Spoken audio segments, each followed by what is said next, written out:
गिरीश महाजन यांनी प्रत्युत्तर दिलं होतं की ज्यावेळेस सून निवडून येते म्हणजे रक्षा खडसे निवडून येते त्यावेळेस मतदार यादीत घोड नसतो आणि मुलगी जेव्हा पराभूत होते तेव्हा मतदार यादीत कसे घोड एकनाथ खडसे यांना दिसतो? बघा, मी नेहमी या दोघांच्या स्टेटमेंटच्या वेळेस तेच सांगते की माझ्यापेक्षा तुम्ही या दोघांनाच त्यांचे व्यक्तिगत विषय विचारले तर बरं आहे. कारण की एक पक्षाची कार्यकर्ता म्हणून, एक घरातली सदस्य म्हणून मी ह्या गोष्टीवर काय मी स्टेटमेंट द्यावं मला असं योग्य वाटत नाही. आज भारतीय जनता पार्टीची खासदार म्हणून, आज भारतीय जनता पार्टीची कार्यकर्ता म्हणून नक्कीच आज जे काही विरोधक मतदार यादींना घेऊन प्रश्नचिन्ह उभे करताय, तर हा प्रश्न तर आहेच की जेव्हा लोकसभेमध्ये आमचे पण बरेचसे, आता जसं हिनाताई आहे, ह्या पण पराभूत झाल्या काही मतांनी, धुळ्याची सीट आमची काही मतांनी गेली, त्यावेळेस मग विरोधक का नाही बोलले? त्यावेळेसही त्यांनी प्रश्न चिन्ह उभा केला पाहिजे होता की इथे मतदारांचा घोळ झालाय, मतदान यादीचा घोळ झाला, त्यावेळेस त्यांनी केलं नाही. जेव्हा ते हारताना दिसतात तेव्हा त्यांना घोळ वाटतो आणि जेव्हा ते जिंकताना दिसतात तेव्हा ते घोळ वाटत नाही. तर असं कुठेही नाहीये, हे कुठेतरी भ्रमित केलं जातं आहे लोकांना. लोक पण आता सुज्ञ आहे, लोकांना पण कळतं, कारण की जो काम करेल, जो विकास करेल, लोक त्यांच्या बाजूने आहे.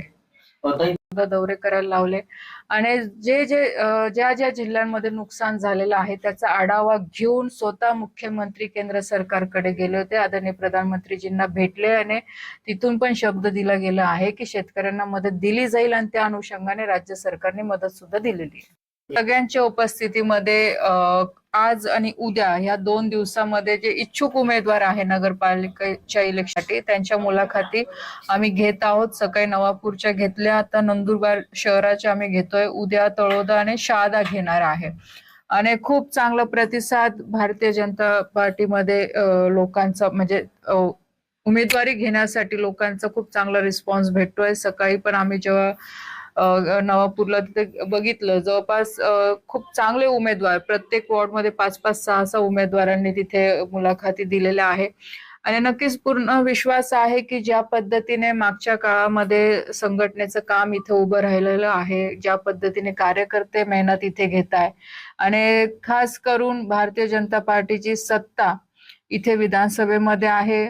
काही थोड्या मतांनी, म्हणजे काही मतांनी आम्ही लोकसभा जिंकू शकलो नाही, पण तरी सुद्धा भारतीय जनता पार्टीची इथे ताकद आहे, विधानसभेमध्ये आमदार आहे.